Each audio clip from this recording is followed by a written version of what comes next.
Hello，大家好，欢迎来到我的频道สุดในตอนนี้สวัสดีมาการ YouTube Channel របស់ខ្ញុំចាអញ្ចឹងវីដេអូថ្ងៃនេះផងដែរខ្ញុំនឹងបង្រៀនអ្នកទាំងអស់គ្នាបន្តពីវីដេអូមុនដែលវីដេអូមុនអ្នកទាំងអស់គ្នាបានរៀនរួចមកហើយតកតងទៅនឹងសឹងមូនៃហាន់អ៊ីភីងអ៊ីងដែលហៅថាជាជនជាអ្នកនៃភាសាចិនចាអញ្ចឹងវីដេអូថ្ងៃនេះគឺខ្ញុំនឹងបង្រៀនអ្នកទាំងអស់គ្នាក្នុងការបញ្ចេញសំឡេងតកតងទៅនឹងយួនមូនៃហាន់អ៊ីភីងអ៊ីងដែលហៅថាស្រៈនៃភាសាចិនចាកុំឲ្យខាត់ពេលយូរយើងចូលមករៀនទាំងអស់គ្នាចាអញ្ចឹងអក្សរខាងឆ្វេងដៃនេះធំនេះគឺអានថាយួនមូចាយួនមូនេះដូចតែខ្ញុំបានប្រាប់រួចមកហើយគឺជាស្រៈចាតោះអញ្ចឹងតោះយើងមកមើល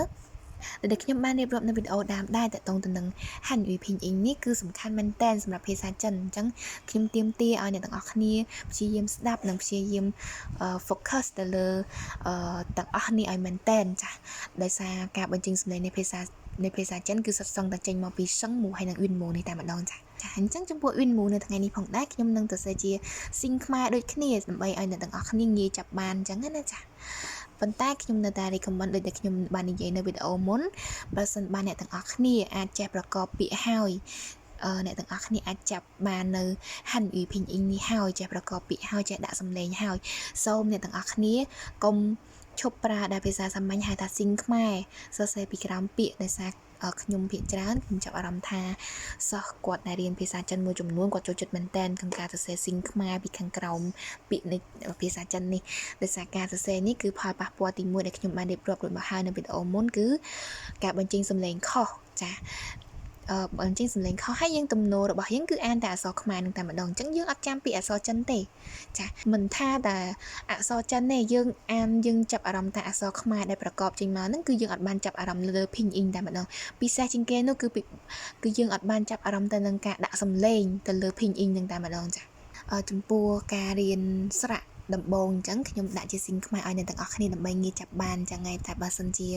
វីដេអូក្រោយតកតងនឹងការបង្រៀនប្រកបពាក្យខ្ញុំសង្ឃឹមថាអ្នកទាំងអស់គ្នានឹងព្យាយាមក្នុងការប្រកបពាក្យដោយមិនប្រើប្រាស់ស៊ីងខ្មែរមកជំនួសចាតោះអញ្ចឹងយើងមកមើលអ៊ុនមូទី1ចាអក្សរ A យើងអានថាអាតោះថាតែខ្ញុំមិនដឹងទៀតអាចាតោះមកមើលទី2 O នេះគឺអានថា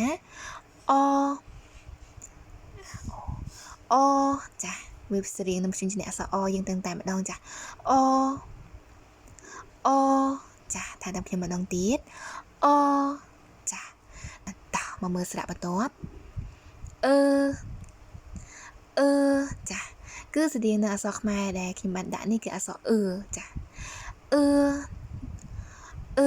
ចាថាតែខ្ញុំម្ដងទៀតចាតោះយើងមកមើល3អក្សរខាងស្ដាំដៃនេះតោះអក្សរ I គឺអានថាអ៊ី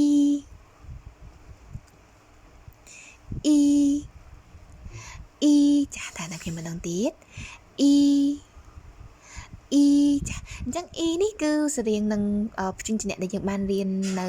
វីដេអូមុនដែលអក្សរ Y នោះចាមានចាំបានទេចាហ្នឹងហើយអក្សរ Y ហើយនិងអក្សរ Y W ហ្នឹងគឺអាន E U នោះចាមានចាំបានទេអញ្ចឹងនេះអក្សរ E នេះគឺអានស្រៀងគឺអានដូចគ្នាទៅនឹងអក្សរ Y នឹងដែរចាតោះថាតែខ្ញុំមិនដឹងទៀត E ចាតោះយើងមើលតបចំពោះស្រៈអក្សរ U នេះគឺអានថា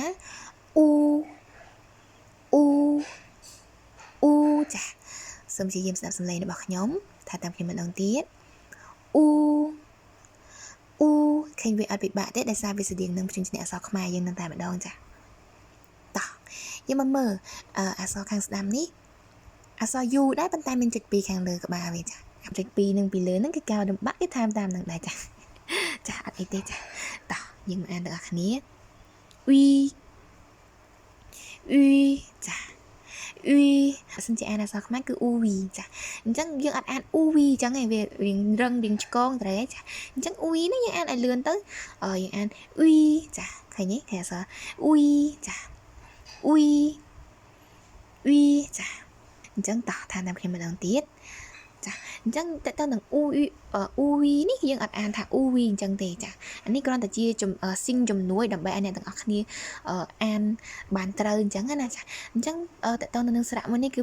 ទាមទារឲ្យអ្នកទាំងអស់គ្នាស្រួចមាត់ដូចត្រីអញ្ចឹងចាចាសាកស្រួចមាត់បន្តិចទៅចាអញ្ចឹងតោះបញ្ចេញសំឡេងអ៊ុយចាអ៊ុយចាឃើញវាស្រៀងអក្សរអ៊ូវីហ្នឹងឯងចាតោះយើងអត់អានអ៊ូវីអញ្ចឹងឯងតោះស្ដាប់ខ្ញុំអានចាព្យាយាមស្ដាប់ខ្ញុំអានអ៊ុយចាដោយសារយើងស្រួចមាត់ដូចត្រីនឹងឯងចាអញ្ចឹងពេលបញ្ចេញសំឡេងមកគឺអ៊ុយចាអ៊ុយចាតោះលើកចុងក្រោយម្ដងទៀតអ៊ុយចាចំពោះស្រៈអ៊ឺនេះគឺភាគច្រើនអ្នកដែលគាត់រៀនភាសាចិនពិសេស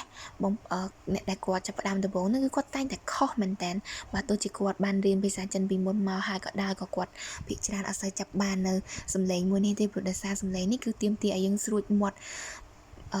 ក្នុងការបញ្ចេញសំឡេងគឺមានពិបាកដែរហ្នឹងចាតោះយើងអញ្ចឹងយើងមកមើលជួរខាងក្រោមវិញម្ដងចំពោះជួរខាងក្រោមនេះគឺខ្ញុំគិតថាវាអត់មានពិបាកអីសម្រាប់អ្នកទាំងអស់គ្នាទេដោយសារខាងឆ្វេងដៃ3តួនេះគឺមានស៊ីងខ្មែរអានត្រូវជាមួយនឹងស៊ីងខ្មែរស្រាប់តែម្ដងចាតោះទី1 I ចាថាតាមខ្ញុំម្ដងទៀត I ចា I នេះគឺអ្នកទាំងអស់គ្នាហ្នឹងហើយអ្នកទាំងអស់គ្នាតែងតែដឹងហើយភាសាចិនទោះជាអ្នកដែលគាត់អត់បានរៀនក៏គាត់ស្ដាប់បានដែរថាវ៉ាអៃនេះហ្នឹងហើយចាអាយហ្នឹងហើយចាតោះអាយចាតោះមកមើលស្រៈបន្ទាប់អីចាអានថាអីចាថាតាមខ្ញុំម្ដងទៀតអីចាអីនេះគឺអីតែម្ដងចានេះអក្សរខ្មែរនៅខាងក្រោមនេះតោះយើងមកមើលទាំងអស់គ្នាតោះព្យាយាមស្ដាប់ណាមិនអានអ៊ូវៃទេចាគាត់អានេះគ្រាន់តែជាស៊ីងដែលជាជំនួយក្នុងការឲ្យអ្នកទាំងអស់គ្នាអាចស្រួចមាត់បានទៅតាមបញ្ចេញសំឡេងអញ្ចឹងណាចាតោះស្ដាប់ខ្ញុំព្យាយាមស្ដាប់អ៊ូវៃចាអ៊ូវៃចាអ៊ូវៃនឹងយើងអានឲ្យលឿនទៅវាទៅជាអ៊ូវៃចាអ៊ូវៃចាថាតាមខ្ញុំម្ដងទៀតដោយសារវារៀងពិបាកអ៊ូវៃចាតោះយើងមកមើលក្រុមកដាលនេះចា AO នេះគឺអានថាចា AO នេះគឺអានដូចទៅនឹងព្យញ្ជនៈអក្សរខ្មែរដែលខ្ញុំបានដាក់នៅខាងក្រោមតែម្ដងចាអោចារៀងហាមាត់ធំបន្តិចទៅអោចាថាតាមខ្ញុំម្ដងទៀតអោចាតោះមកមើលមួយទៀត OU នេះគឺអូចាថាតាមខ្ញុំម្ដងទៀតអូចាតោះអញ្ចឹងយើងអ្នកទាំងអស់គ្នាចាប់អារម្មណ៍មកឃើញទេខាងនេះព្យញ្ជនៈបន្ទាប់ពី O នេះគឺមានអក្សរ IU ចាបាញ់មិញអានថា way នេះគឺជា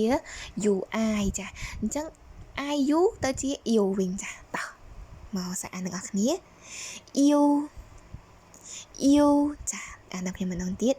IU ចាអញ្ចឹង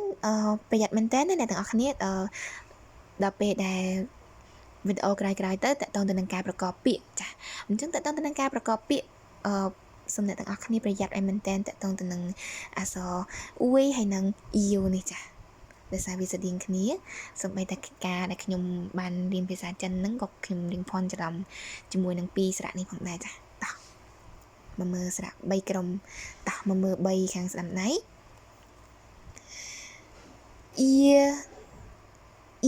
អានថាចានេះគឺខ្ញុំ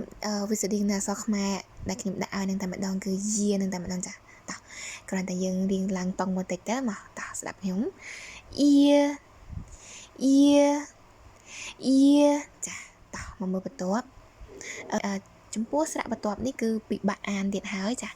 ព្យាយាមស្ដាប់អ្នកទាំងអស់គ្នាដោយសារមានចុច2ពីលើអក្សរ U នោះដែលខ្ញុំបានប្រាប់ថាតែក៏មានចុច2គឺអ្នកទាំងអស់គ្នាត្រៀមខ្លួនភ័យបន្តិចទៅចាតោះត្រៀមខ្លួនចាអញ្ចឹងនេះគឺអ្នកទាំងអស់គ្នានោះចាអញ្ចឹងនេះអ្នកទាំងអស់គ្នាមើលខាងក្រោមនោះទៅគឺចាអញ្ចឹងអានេះក៏តែពាក្យជំនួយទៅយើងអត់អានអញ្ចឹងទេចាយើងអានឲ្យលឿនតាយ យើងអាចលឿនតាមខ្ញុំមកចាតោះវាយើងរៀងស្រួចមាត់ដូចត្រីចានេះស្រួចមាត់ដូចត្រីទៅដែរចាចាតោះវាចាស្ដាប់ម្ដងទៀតវាចាសាក់បញ្ចេញសំឡេងមើលចាវាចាតោះអញ្ចឹងស្រៈបន្ទាប់ពីវាគឺ r ចាអញ្ចឹង r នេះគឺអ្នកទាំងអស់គ្នាដំបូងដើម្បីឲ្យអ្នកទាំងអស់គ្នាស្រួលចាប់បានអញ្ចឹងតោះបញ្ចេញសំឡេងសិនចាដូចនោះខាងលើនោះចាដែលអក្សរ e នោះដែលអានថាហ្នឹងចាតោះយើងសាកអានមើលចាហើយយើងកោងដាតយើងឡើងលើមកចាដូចទៅនឹងអក្សរ នៃសឹងមូដែរនោះចាមិនចាំបានទេចាតោះយើងអានហើយយើងកោងដាតតោះ1 2 3ថាតាមខ្ញុំចាថាតាមខ្ញុំម្ដងទៀតចាចុងក្រោយម្ដងទៀតចាតោះច្បាស់ហើយណាតោះអញ្ចឹងមកមើលអ៊ុនមូផ្ទាំងទី2ចំពោះអ៊ុនមូផ្ទាំងទី2នេះខ្ញុំគិតថាវាអត់មានអីពិបាកទេសម្រាប់អ្នកទាំងអស់គ្នាគឺពិបាកដែរតោះឃើញទៀតហើយចុច2ចានៅខាងស្ដាំដៃមកយើងមើលអក្សរ an នេះអានថាអានចាអានតែម្ដងអានដូចយើងអានអក្សរអានអីហ្នឹងចាតោះអានចាបន្ទាប់ពីអាននេះគឺ n ចាសំថាតាមខ្ញុំម្ដងទៀត n ចាតោះបន្ទាប់ពី n in ចាថាតាមខ្ញុំម្ដងទៀត in ចាមើលបន្ទាប់ពី in នេះគឺរៀងពិបាកបញ្ចេញសំឡេងបន្តិចតាចាអត់អីទេយើងមើលស៊ីងខ្មែរខាងក្រោមទៅអ៊ួនចាយើងអត់អានអ៊ូវិនទេចាយើងសាក់អានអ៊ូវិនទៅយើងមានអារម្មណ៍ថាយើងមានអារម្មណ៍មួយត្រូវអត់ចាអារម្មណ៍ថាវិនចាតោះយើងអត់អានអ៊ូវិនអញ្ចឹងឯងយើងអានឲ្យលឿនថាតាមខ្ញុំតោះអ៊ួនចាតោះថាតាមខ្ញុំម្ដងទៀតអ៊ួនចាអញ្ចឹងមកមើលចុច2លើអក្សរ U នេះគឺករណីដែលអ្នកទាំងអស់គ្នាពិបាកហើយចាតោះបញ្ចេញសំឡេងស្រួចមាត់ win ចាអញ្ចឹងតោះយើងមកមើលស៊ីងខ្មែរជាចំនួននោះគឺ in ចាអញ្ចឹង in យើងអាចលឿនទៅ win ចាយើងស្រួចមាត់ឲ្យដូចត្រីចាតោះ win ចាwin ថាតាមខ្ញុំម្ដងទៀតចុងក្រោយ win ចាមកមើលក្រុមចុងក្រោយដែលក្រុមចុងក្រោយនេះគឺអត់មានអីពិបាកទេដោយសារត្រូវជាមួយនឹងស៊ីងខ្មែររបស់យើងចាតោះមកមើល ang នេះគឺអានថាអាងដែលអ្នកទាំងអស់គ្នាចាប់អារម្មណ៍ថាអាងប៉ាវហ្នឹងចាហ្នឹងឯងអាងប៉ាវហ្នឹងឯងចាអាងហ្នឹងឯងអានអាងអញ្ចឹងតាចាតោះអាងចាអានតាមគ្នាម្ដងទៀតអាងចាមកមើលបន្ទាប់ពីអាងនេះគឺអឹង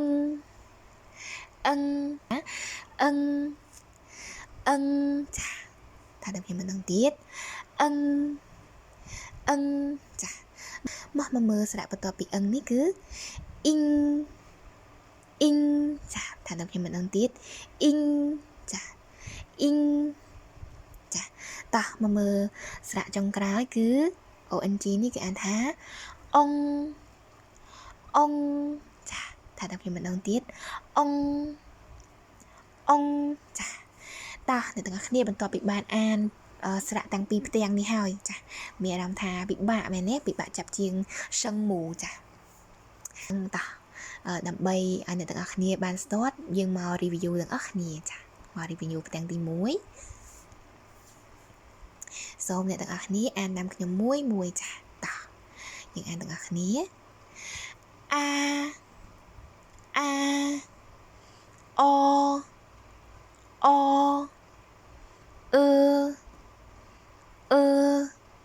តោះមកមើល3ខាងស្ដាំដៃអ៊ីអ៊ូតោះស្រួចមាត់អ៊ុយចាអ จ้ะ I A way តោះបន្ទាប់ក្រុមកណ្ដាល ow o u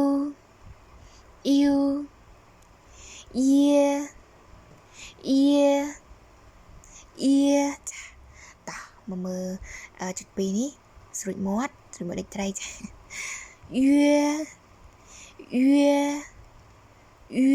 ចាតែដល់ខ្ញុំនឹងទៀតr កងដាត r ចាមកមើលផ្ទាំងទី2an n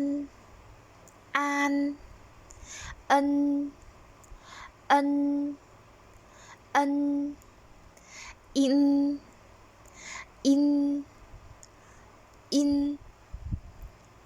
អ៊ុនតោះស្រួចមាត់លេខត្រីទៀតដែរចា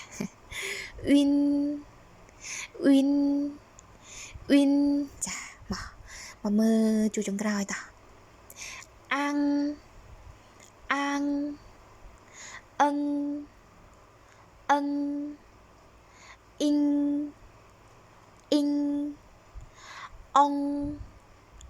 អងចាតោះបន្ទាប់ពី review ទាំងអស់គ្នាហើយអ្នកទាំងអស់គ្នាមានអារម្មណ៍មិនដែរចាមានរៀង start បន្តិចទេចាអញ្ចឹងវីដេអូថ្ងៃនេះគឺមានតែប៉ុណ្្នឹងទេសម្រាប់ការបង្រៀនអ្នកទាំងអស់គ្នាទាក់ទងទៅនឹង Win Mu នៃ Han Yu Ping Yin ដែលហៅថាស្រៈនៃភាសាចិនចាអញ្ចឹងខ្ញុំសង្ឃឹមថាអ្នកទាំងអស់គ្នានឹងព្យាយាម